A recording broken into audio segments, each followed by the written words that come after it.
Good morning students. BSc second year में आप सभी का स्वागत है। स्टूडेंट्स, पिछले टर्न पर आपने पढ़ा था मोनोटोनिक सीक्वेंस के बारे में। मोनोटोनिक इंक्रीजिंग सीक्वेंस क्या होता है, मोनोटोनिक डिक्रीजिंग सीक्वेंस क्या होता है। वहाँ ये बताया गया था कि मोनोटोनिक इंक्रीजिंग सीक्वेंस जो होता है वो बाउंडेड बिलो होता है और मोनोटोनिक डिक्रीजिंग सीक्वेंस जो होता है वो बाउंडेड एबव होता है। हमने एक थ्योरम ये भी जाना कि जो मोनोटोनिक इंक्रीजिंग सीक्वेंस होते हैं अगर वो कन्वर्जेंट होंगे तो ये तभी कन्वर्जेंट हो सकते हैं जब वह बाउंडेड एबव हो। उसी क्रम में आज आपके सामने थ्योरम दिखा है कि मोनोटोनिक डिक्रीजिंग सीक्वेंस जो है वो कन्वर्जेंट होगा if and only if it is bounded below. ठीक, तो प्रूफ बिल्कुल वैसे ही करेंगे। पहले मान लेंगे कि हमारा दिया गया सीक्वेंस जो है मोनोटोनिक डिक्रीजिंग सीक्वेंस है वह कन्वर्जेंट है। ठीक, तो बाद में दिखा देंगे कि वो क्या है, बाउंडेड बिलो है। और कन्वर्स में मान लेंगे कि हमारा दिया गया सीक्वेंस क्या है, वो बाउंडेड बिलो है और मोनोटोनिक डिक्रीजिंग सीक्वेंस है तो वह कन्वर्जेंट होगा। ये हम दिखा देंगे। ठीक, तो चलिए इसके प्रूफ पर चलते हैं बारी बारी से। लेट ए एन बी ए मोनोटोनिक डिक्रीजिंग सीक्वेंस। मान लिया ए एन क्या है, कोई मोनोटोनिक डिक्रीजिंग सीक्वेंस है। तो मोनोटोनिक डिक्रीजिंग सीक्वेंस है तो निश्चित तौर पर वह बाउंडेड एबव होगा। बाउंडेड एबव होगा तो यानी उसके ढेर सारे अपर बाउंड मिलेंगे। मान लिया एक अपर बाउंड क्या है, A1। ठीक, और आपको ये भी पता है कि दिया गया सीक्वेंस क्या है, वो कन्वर्जेंट है। कन्वर्जेंट है अर्थात वो सीक्वेंस क्या होगा, बाउंडेड होगा। बाउंडेड का मतलब बाउंडेड एबव भी होगा, बाउंडेड बिलो भी होगा। हमको इसमें से चाहिए क्या, हमको प्रूफ में दिखाना है बाउंडेड बिलो, तो हमने ले लिया क्या, बाउंडेड बिलो। इस तरीके से हम कह सकते हैं कि हमारा दिया गया सीक्वेंस जो है, जो मोनोटोनिक डिक्रीजिंग है, वो क्या है, कन्वर्जेंट होने के नाते बाउंडेड बिलो होगा और हमारा नेसेसरी कंडीशन क्या हो गया, प्रूफ हो गया। कन्वर्स में हमने माना कि हमारा दिया गया सीक्वेंस क्या है, वो बाउंडेड बिलो है अर्थात इसके ढेर सारे लोअर बाउंड आपको मिल रहे हैं। सारे लोअर बाउंड को एक सेट में इकट्ठा कर लिया और उसका नाम दे दिया यस। अब हमें दिखाना है कि हमारा दिया गया सीक्वेंस क्या है, वो जो है कि कन्वर्जेंट है। ठीक है, और आप जानते हैं ये सब क्या है, सबसेट हैं किसके, आर के, यानी रियल नंबर के। और हमने अभी अभी बाउंड्स चैप्टर में पढ़ा था कि जो सेट आर होता है और रियल नंबर वो लोअर बाउंड और अपर बाउंड के रिस्पेक्ट में कंप्लीट होता है। अर्थात अगर वह बाउंडेड बिलो है लोअर बाउंड के रिस्पेक्ट में, यानी आर का कोई भी सबसेट ले लें, अगर वह बाउंडेड बिलो है तो अपने पास इन्फिमम रखेगा। और आर का कोई भी सबसेट ले लें, अगर वह बाउंडेड एबव है तो सुप्रीम रखेगा। फिलहाल आर यहाँ पर क्या है, बाउंडेड बिलो है अर्थात हमको आर के क्या मिलेंगे, बहुत सारे लोअर बाउंड मिलेंगे और ऐसी स्थिति में हमको इसका इन्फिमम भी मिलेगा। चलिए आगे चलते हैं। तो हमने कहा क्या कि इसका भी हमको इन्फिमम मिलेगा। मान लिया इसका इन्फिमम क्या है, यल है। ठीक, अब हमें केवल इतना दिखाना रह गया कि हमारा सीक्वेंस क्या है, कन्वर्जेंट है। हम दिखा देंगे कि हमारा दिया गया सीक्वेंस क्या है, यल पर कन्वर्ज करता है। हम यहाँ पर जीएलबी प्रॉपर्टी लगाते हैं। जीएलबी प्रॉपर्टी में पहली प्रॉपर्टी क्या कहता है, वो लोअर बाउंड बन जाता है। दूसरी प्रॉपर्टी में क्या कहता है कि अगर यल से बड़ा आप यल प्लस एप्सिलॉन लेते हैं तो यह लोअर बाउंड नहीं बन पाएगा। अर्थात यस में कोई ना कोई एलिमेंट ऐसा यस में मिलेगा जो यल प्लस एप्सिलॉन से क्या होगा, छोटा होगा। तो यहाँ पर हमको यस का एलिमेंट A1 A2 A3 के तरीके का है, तो हमको एक दूसरा टर्म मिल जाएगा AM ऐसा जो क्या हो जाए, यल प्लस एप्सिलॉन से छोटा हो जाए। तो ये चीज़ आपको यहाँ पर लिखी हुई दोनों पहले और दूसरी कंडीशन दिख रही होगी। अब चूंकि हमने माना है कि हमारा सीक्वेंस कैसा है, वो मोनोटोनिक डिक्रीजिंग है। डिक्रीजिंग मतलब अगर एन एम से बड़ा होगा तो ए एम क्या होगा, वो ए एन से क्या होगा, छोटा होगा। ठीक, सॉरी, वो जो है ये आपका ए एन हो गया, ये आपका ए एम हो गया। तो ऐसी स्थिति में ये इनइक्वलिटी उल्टी हो जाएगी अर्थात ए एम क्या होगा, वो ए एन से बड़ा हो जाएगा। तो ये चीज़ हमने यहाँ लिख दिया कि अगर n is greater than m तो ए एम क्या होगा, is greater than equal to a n. अब ए एम जो है इक्वेशन 2 से क्या करे, एल प्लस एप्सिलॉन से छोटा है तो एल प्लस एप्सिलॉन लिख दिया, यहाँ ए एन लिख दिया। कंडीशन 1 से कह रहा है ए एन क्या है, यल से बड़ा है तो ये लिख दिया। और यल माइनस एप्सिलॉन यल से बड़ा, यल से छोटा होता है तो हमने लिख दिया l is greater than l minus epsilon, l is less than l plus epsilon, l is less than a n and a n is less than n plus epsilon. इस तरीके से ये लिख दिया। अब यहाँ से इसको से हमको ये टर्म मिल गया। जैसे ही ये टर्म मिला तो इसको हम लिख सकते हैं mod of a n minus l is less than epsilon, अर्थात हमारा दिया गया सीक्वेंस क्या है, यल पर कन्वर्ज कर रहा है। तो इस तरीके से हमारा एक थ्योरम कंप्लीट हो गया। अब हम एक नए सीक्वेंस की तरफ बढ़ते हैं, कॉची सीक्वेंस। क्या होता है कॉची सीक्वेंस, जरा इसको समझ लेते हैं।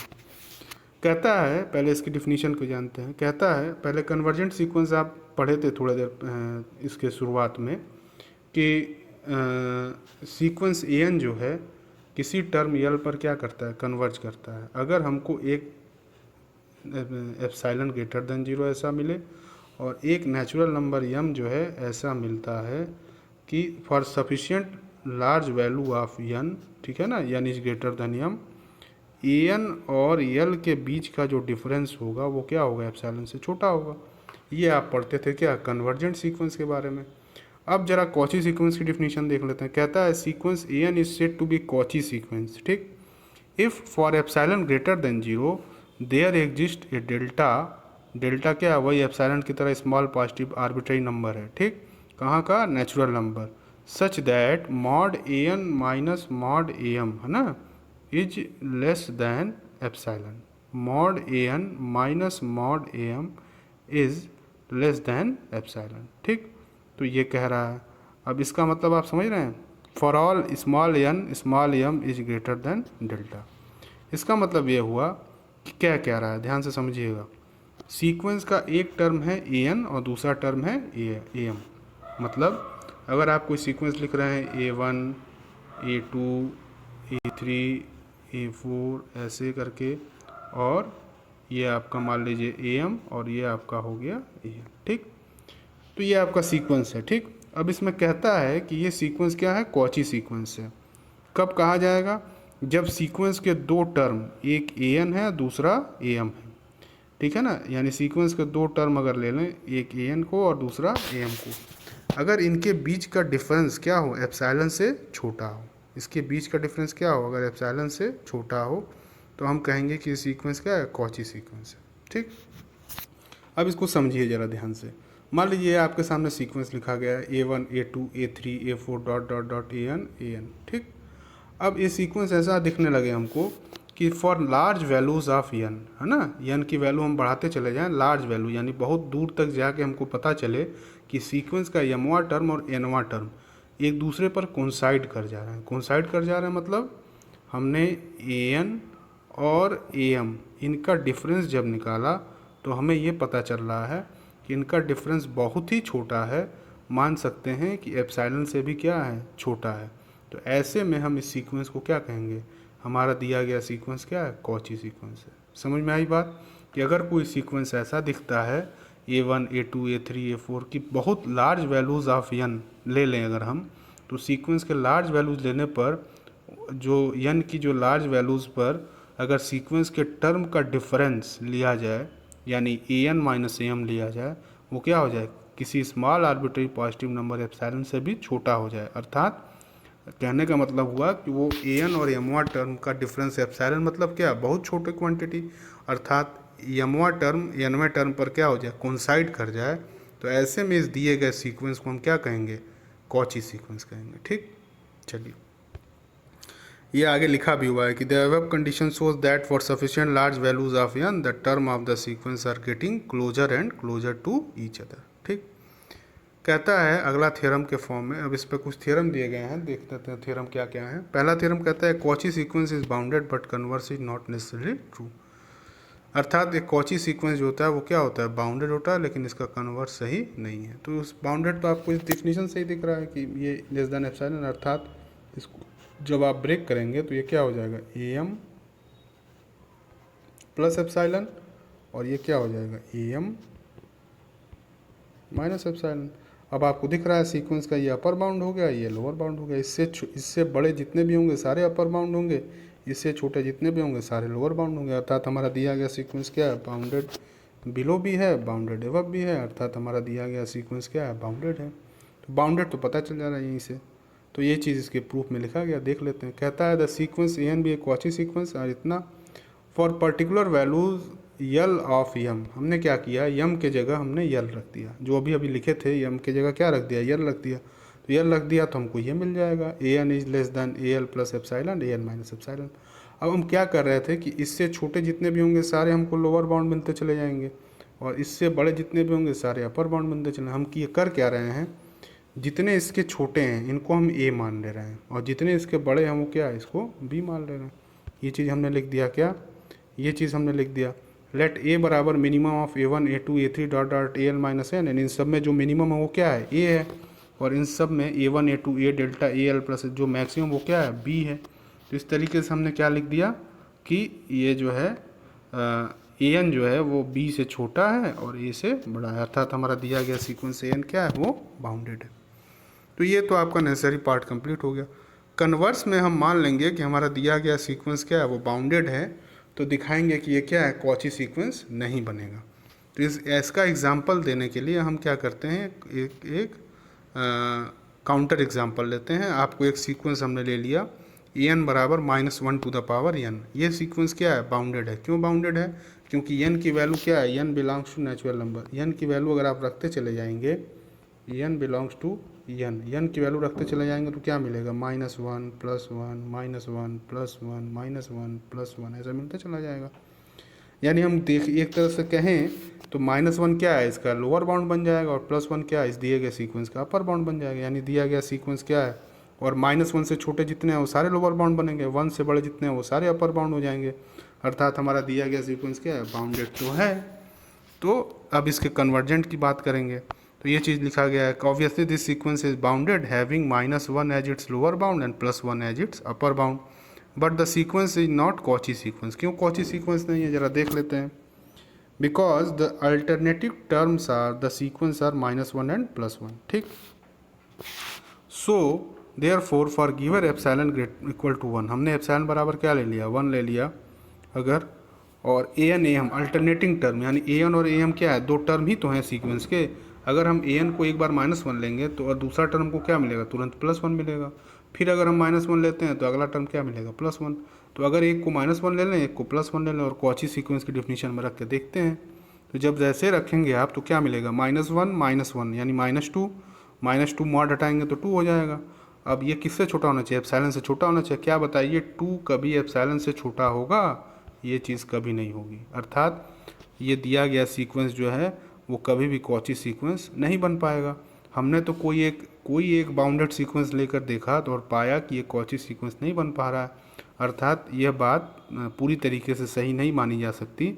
यानी इसका कन्वर्स पार्ट क्या है, ट्रू नहीं है कि प्रत्येक बाउंडेड सीक्वेंस क्या हो, कन्वर्जेंट होगा, लेकिन कन्वर्जेंट सीक्वेंस बाउंडेड होता है।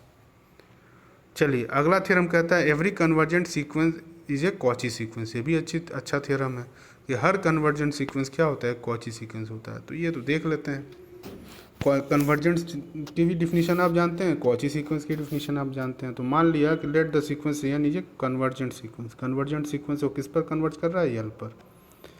तो then for epsilon by 2 greater than 0 there exist a delta belongs to n such that n is greater than delta. यहाँ ये डेल्टा किसको लिया, यम की जगह ले लिया, ठीक है ना। n is greater than delta mod an minus L is less than epsilon by 2, equation 1। If m is greater than delta, अब एक दूसरा ले लिया m इस तरीके का, अगर सीक्वेंस यल पर कन्वर्ज ही कर रहा है तो चाहे n ले चाहे m ले वो यल पर कन्वर्ज करेगा। तो एक दूसरा टर्म ले लिया m is greater than delta इस तरीके से। तो इसी इक्वेशन के फॉर्म में अगर इसको लिखना चाहें तो n के जगह m रख दें तो क्या हो जाएगा, am minus L is less than epsilon by 2, ठीक। तो इस तरीके से ये बात हो गई। पहले हमने क्या लिया कि पहले सीक्वेंस क्या है, यल पर कन्वर्ज कर रहा है, तो ठीक है कन्वर्ज कहे तो हम एक बार n और m दो क्वांटिटी ले लिए, ठीक है। एक बार n को लेकर हमने लिख दिया इस कंडीशन को, अब n के जगह एक दूसरा टर्म ले लिया m, और am को दिखा दिया कि वो भी l पर कन्वर्ज कर रहा है, ठीक है ना। जो है भाई जब सीक्वेंस l पर कन्वर्ज कर रहा है तो सीक्वेंस का कोई सा भी टर्म ले लीजिए आप, nवां टर्म mवां टर्म, और सीक्वेंस l पर ही कन्वर्ज करेगा। तो इस तरीके से हमने ये दोनों बातें इक्वेशन के फॉर्म में लिख दी, इक्वेशन 1 और इक्वेशन 2। चलिए आगे चलते हैं। आगे अब इन दोनों इक्वेशन में हम कह सकते हैं कि n भी m डेल्टा से बड़ा है, m भी डेल्टा से बड़ा है। तो n m अगर डेल्टा से बड़ा ले लें, मॉड an माइनस am को अगर हम लिखना चाहें तो देखें क्या मिलता है। तो इसको जैसे ही लिखेंगे तो ये आपको मिल जाएगा मॉड, इसमें एक बार यल जोड़ दीजिए, यल घटा दीजिए, घटा करके जैसे ही इसको आप ब्रेक करेंगे मॉड के फॉर्म से तो ये लेस देन एप्सिलॉन बाई 2 और लेस देन एप्सिलॉन बाई 2 हो जाएगा, और रखते ही क्या हो जाएगा, लेस देन एप्सिलॉन। हमको दिख क्या रहा है कि हम मान के चले कि हमारा दिया गया सीक्वेंस क्या है, कन्वर्जेंट है। मिल क्या गया, दिया गया सीक्वेंस क्या है, वो कॉची है। यानी हम इस नतीजे पर पहुँचे कि कन्वर्जेंट सीक्वेंस क्या होता है, वो कॉची सीक्वेंस होता है। ठीक, चलिए अगला बहुत इंपॉर्टेंट थ्योरम है, बहुत ही इंपॉर्टेंट है, एग्ज़ाम के पॉइंट ऑफ व्यू से बहुत इंपॉर्टेंट है, आपके कॉन्सेप्ट के पॉइंट ऑफ व्यू से भी इंपॉर्टेंट है। क्यों? क्योंकि ये एग्ज़ाम में आता है और इसमें आपको नेसेसरी सफिशिएंट कंडीशन दोनों बड़े ध्यान से समझना पड़ेगा। क्योंकि कभी कभी कोई एक पार्ट पूछ देता है तो फिर उसी पार्ट का जवाब आपको लिखना होगा।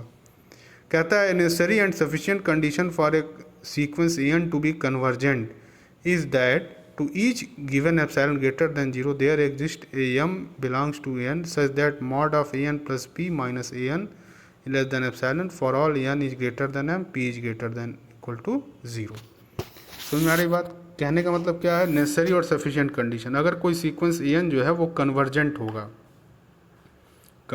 होगा सफिशिएंटली लार्ज वैल्यू। कब कन्वर्जेंट होगा? इस कंडीशन से तो आपको अंदाज़ा लग ही गया है कि सीक्वेंस के दो टर्म लिए जा रहे हैं, अर्थात ये सीक्वेंस क्या है, हो ना हो कॉची सीक्वेंस है। ठीक, यानी आपको दिखाना क्या है कि अगर कोई सीक्वेंस जो है वो कन्वर्जेंट होता है तो निश्चित तौर पर वो क्या होगा, कॉची सीक्वेंस होगा, और अगर वो कॉची सीक्वेंस होगा तो निश्चित तौर पर उसे कन्वर्जेंट होना है। ठीक, तो पहले नेसेसरी कंडीशन लेकर प्रूफ करते हैं। मान लेते हैं कि सीक्वेंस जो है वो क्या है, कन्वर्जेंट है, तो let the sequence a n be convergent. Convergent मान के इसको दिखा देंगे। तो ये तो अभी अभी पिछले थ्योरम में प्रूफ किए हैं। ठीक, तो इसको प्रूफ कर लेते हैं कि मान लेते हैं कि सीक्वेंस एन क्या है, वो कन्वर्जेंट है। कन्वर्जेंट है तो कोई ना कोई लिमिट पॉइंट इसका एग्जिस्ट होगा। मान लिया यल क्या है, इसका लिमिट पॉइंट है। अगर यल इसका लिमिट पॉइंट है और सीक्वेंस हमारा कन्वर्जेंट है तो कन्वर्जेंट की जो डिफिनीशन होती है वो डिफिनीशन क्या कहता है कि हमको एक एप्सिलॉन मिलेगा ग्रेटर देन 0, एक नेचुरल नंबर m मिलेगा, इस तरीके के n क्या हो, m से बड़ा हो। तो हम क्या करेंगे, हम इस पे जो है कि पूरा का पूरा डिफिनीशन लगा देते हैं कन्वर्जेंट का। कन्वर्जेंट का अगर डिफिनीशन लगाएं इस पे तो हमको क्या मिलेगा कि mod a n minus l is less than epsilon by 2 for all n is greater than m। Equation number 1 हो गया। अब इसी इक्वेशन के फॉर्म में अगर हम n की जगह क्या रख दें, सीक्वेंस का n प्लस पी रख दें, जो हमने कहा था अभी पिछले थ्योरम में कि अगर सीक्वेंस कन्वर्ज कर रहा है तो चाहे आप उसका कोई भी टर्म ले लीजिए, ए एन ले लीजिए, ए एम ले लीजिए, वो यल पर ही कन्वर्ज करेगा। तो इसी फॉर्म में हमने n की जगह क्या ले लिया, n प्लस पी। तो ये थ्योरम हम इस इक्वेशन को ऐसे लिख सकते हैं, mod a n plus p minus l is less than epsilon by 2। तो अब ये हमको मिल गया क्या, दोनों को एक साथ ले लिया जाएगा तो mod a n plus p minus a n is equal to mod a n plus p minus l plus l minus l. अब ये ब्रेक हो जाएगा तो इस तरीके से हमको क्या मिल गया, mod a n plus p minus a n is less than epsilon. Condition हमारी नेसेसरी पूरी हो गई, अर्थात कन्वर्जेंट मान के चले और हमको ये कंडीशन मिल गया। अगली बार में हम क्या मानेंगे कि हमारी ये कंडीशन फुलफिल हो रही है और दिखाना पड़ेगा कि हमारा दिया गया सीक्वेंस क्या है, वो कन्वर्जेंट है। चलिए, sufficient condition, let the condition of the theorem is satisfied. मान लेते हैं कि दिया गया कंडीशन क्या है, सेटिस्फाइड हो रहा है।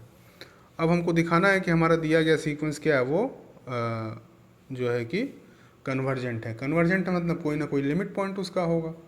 तो अब हमको अगर ये दिखा दें इस दिए गए कंडीशन से कि हमारा दिया गया सीक्वेंस क्या है, वो बाउंडेड है, क्योंकि जो बाउंडेड होता है जो सीक्वेंस, उसका लिमिट पॉइंट एग्जिस्ट करता है। अब ये कंडीशन क्या है जो कह रहे हैं, सुनिएगा, जो बाउंडेड सीक्वेंस होता है उसके लिमिट पॉइंट एग्जिस्ट करते हैं। ये स्टेटमेंट है बोल्जानो-विस्टेस कंडीशन। ठीक, बोल्जानो-विस्टेस थ्योरम कहता है कि कोई भी बाउंडेड सीक्वेंस अगर है तो उसका लिमिट पॉइंट एग्जिस्ट करेगा। यानी अगर हम दिए गए सीक्वेंस को केवल इतना दिखा दें कि ये क्या है, बाउंडेड है, तो निश्चित तौर पर उसके लिमिट पॉइंट एग्जिस्ट करेंगे, और लिमिट पॉइंट अगर एग्जिस्ट करेंगे तो दिखा देंगे कि लिमिट पॉइंट एग्जिस्ट कर रहा है, मतलब ये कुछ दिया गया सीक्वेंस क्या है, वो कन्वर्जेंट है। ठीक, तो इस तरीके से बोल्जानो-विस्टेस थ्योरम की मदद से हम इसको प्रूव करने की कोशिश करते हैं। सबसे पहले हम दिखाएंगे कि हमारा दिया गया सीक्वेंस क्या है, बाउंडेड है। तो लिखा है, firstly we will prove that the sequence is bounded.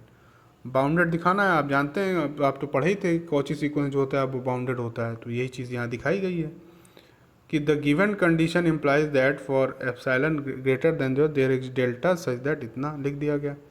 अब हमने यहाँ से मॉड हटा दिया तो ये मिल गया हमको। अब वही चीज़ जो अभी पिछले थ्योरम में हमने किया था, ए बराबर मिनिमम ऑफ इतना मान लिया और बी बराबर मैक्सिमम ऑफ इतना मान लिया।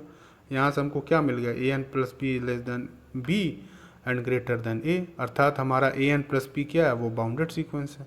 अब जब ए एन प्लस बी बाउंडेड है तो इसी कॉन्सिक्वेंस में हम कह सकते हैं कि ए एन भी हमारा क्या होगा, बाउंडेड होगा। ठीक, अर्थात हमारा दिया गया सीक्वेंस क्या है, बाउंडेड हो गया। चलिए, अब बाय बोल्जानोव-विस्टर्स प्रॉपर्टी हम कह सकते हैं कि every bounded sequence has at least one limit point, यानी कोई भी बाउंडेड सीक्वेंस होगा उसका एक ना एक लिमिट पॉइंट तो हमको मिलेगा। ठीक, हम मान लेते हैं कि उसके दो लिमिट पॉइंट हैं। ठीक, now we will prove that the sequence has only one limit point. मान लेते हैं सीक्वेंस के दो लिमिट पॉइंट हैं, एक L1 है और दूसरा L2 है, अर्थात दिया गया सीक्वेंस L1 और L2 पर कन्वर्ज कर रहा है। चलिए, अब एप्सिलॉन हमारे मानने के ऊपर है, हम अपने हिसाब से एप्सिलॉन को मान लें। Epsilon by 1, epsilon by 2, epsilon by 3, epsilon by 4, तो हम एप्सिलॉन बाई 3 मान लेते हैं। Let epsilon by 3 greater than 0, the given condition there exist small m belong to n such that mod a n plus p minus a n is less than epsilon by 3। ये आपका जो Cauchy sequence की condition जो दी गई है उसको हमने लिख लिया। अब L1 को कहता है कि दिया गया सीक्वेंस एन का एक लिमिट पॉइंट है, अर्थात हमको n is greater than m मिलना चाहिए। हमने क्या माना कि there exist m1 greater than m such that mod a m1 minus L1 e less than epsilon by 3। ठीक है ना, यानी दिया गया सीक्वेंस जो है उसका लिमिट पॉइंट एक हमको क्या मिल गया, हमको एक मिल गया L1, तो ये हमने लिख दिया। इसी तरीके से हमने क्या लिखा, L2 का मान लिया कि सीक्वेंस का जो है लिमिट पॉइंट क्या है, L2 है। तो जब सीक्वेंस का लिमिट पॉइंट क्या है, L2 है, तो हमको एक ना एक नेचुरल नंबर m2 ऐसा मिलेगा जो कि m से बड़ा होगा, और mod am2 minus L2 is less than epsilon by 3। इस बात को समझ रहे हैं आप। कन्वर्जेंट की जो कन्वर्जेंट हम पढ़ते थे, सीक्वेंस लिमिट कन्वर्ज कर रही है, an की लिमिट l पर कन्वर्ज कर रही है, हमको एक m मिलता था नेचुरल नंबर और एक एप्सिलॉन मिलता था, ऐसा कि mod of an minus L is less than epsilon. बिल्कुल वही चीज़ यहाँ हम लिख रहे हैं, यहाँ भी और यहाँ भी। ठीक, तो यहाँ से ये बात हो गई। अब देखिएगा, हम कह सकते हैं कि m1 m से बड़ा है, m2 m से बड़ा है, तो इक्वेशन 1 और in the view of equation 1, in the view of equation 1 मतलब आप ये जो कॉची सीक्वेंस कह रहा है, हमारा सीक्वेंस तो कॉची है, ये तो कह ही रहा है सवाल में। हमने ये माना है कि ये कंडीशन होल्ड कर रही है, ये कंडीशन मतलब ये क्या है, कॉची सीक्वेंस है। यानी अगर n प्लस पी क्या है, n प्लस पी जो है अगर किससे बड़ा है, n से बड़ा है, तो हम ये चीज़ लिख सकते हैं a n plus p minus a n is less than epsilon, ये चीज़ लिख सकते हैं। तब हम चूँकि m1 जो है वो क्या है, m से बड़ा है, और m2 क्या है, वो भी क्या है, m से बड़ा है, तो इसी के व्यू से इस चीज़ को लिख सकते हैं कि ये चाहे m1 m से बड़ा हो, चाहे m2 m से बड़ा हो, इसमें या तो m1 बड़ा होगा m2 से, या तो m2 बड़ा होगा m1 से, यही ना होगा। तो हम क्या कर सकते हैं, इसको ऐसे लिख सकते हैं कि mod of am1 minus am2। ठीक, अब ऐसा लिख दिया इसलिए कि चाहे m2 बड़ा हो, चाहे m1 बड़ा हो, कोई एक बड़ा होगा इसमें, तो जो बड़ा होगा उस केस में चाहे निगेटिव होगा चाहे पॉजिटिव होगा, मॉड रहने पर उस पर कोई फ़र्क नहीं पड़ेगा, इसलिए हमने ऐसा लिख दिया mod am1 minus mod am2 is less than epsilon, तो एप्सिलॉन बाई 3। तो यहाँ से ये चीज़ हमने लिख दिया। ठीक है ना, इक्वेशन 4 बन गया हमारा। अब हमको दिखाना है L1 क्या है, वो L2 के बराबर है, यही दिखाना है ना। तो L1 और L2 का क्या लेना है, डिफरेंस ले लें, तो डिफरेंस ले लिया। डिफरेंस लेने के लिए क्या किया, एक बार इसमें am1 जोड़ दिया, एक बार am1 घटा दिया, फिर एक बार am2 घटा दिया, am2 जोड़ दिया। जब मॉड से ब्रेक किए तो यहाँ epsilon by 3 epsilon by 3 epsilon by 3 आ गया। इस तरीके से हमको क्या मिल गया, mod L1 minus L2 is less than epsilon, और एप्सिलॉन आर्बिट्रेरी स्मॉल पॉजिटिव होता है, अर्थात L1 और L2 क्या है, बराबर हैं, और हमारा दिया गया सीक्वेंस का केवल एक ही लिमिट पॉइंट एग्जिस्ट करता है, और इसलिए हमारा दिया गया सीक्वेंस क्या है, वो कन्वर्जेंट है। तो इस तरीके से हमने देखा कि अगर कोई सीक्वेंस कॉची सीक्वेंस अगर कोई सीक्वेंस कन्वर्जेंट सीक्वेंस है तो वो कॉची सीक्वेंस होगा, और अगर वो कॉची होगा तो वो क्या होगा, कन्वर्जेंट होगा। तो अगर कॉची सीक्वेंस को कन्वर्जेंट दिखाना होगा तो आपको सफिशिएंट पार्ट प्रूफ करना पड़ेगा। मान लीजिए सवाल आ गया इम्तहान में कि proof that every non empty subset of R which form Cauchy sequence, then it is a convergent sequence. तो आपको सफिशिएंट पार्ट प्रूव करना पड़ेगा, यानी अगर कॉची सीक्वेंस है और कन्वर्जेंट दिखाना है तो सफिशिएंट पार्ट, और अगर कन्वर्जेंट सीक्वेंस है कॉची दिखाना है तो नेसेसरी पार्ट। ठीक है, तो इस तरीके से सवाल दोनों इसमें हमने कवर कर लिया, चाहे नेसेसरी पार्ट और सफिशिएंट पार्ट। इम्तहान में जो आपको पूछा जाएगा वो आप वहाँ पर अप्लाई करिएगा। तो सीक्वेंस का ये थ्योरम वाला सेक्शन जो है कंप्लीट होता है। अगले टर्न पर हम पढ़ेंगे लिमिट एंड कॉन्टीन्यूटी। अभी के लिए इतना ही। आप लोगों ने ध्यानपूर्वक सुना, थैंक यू वेरी मच।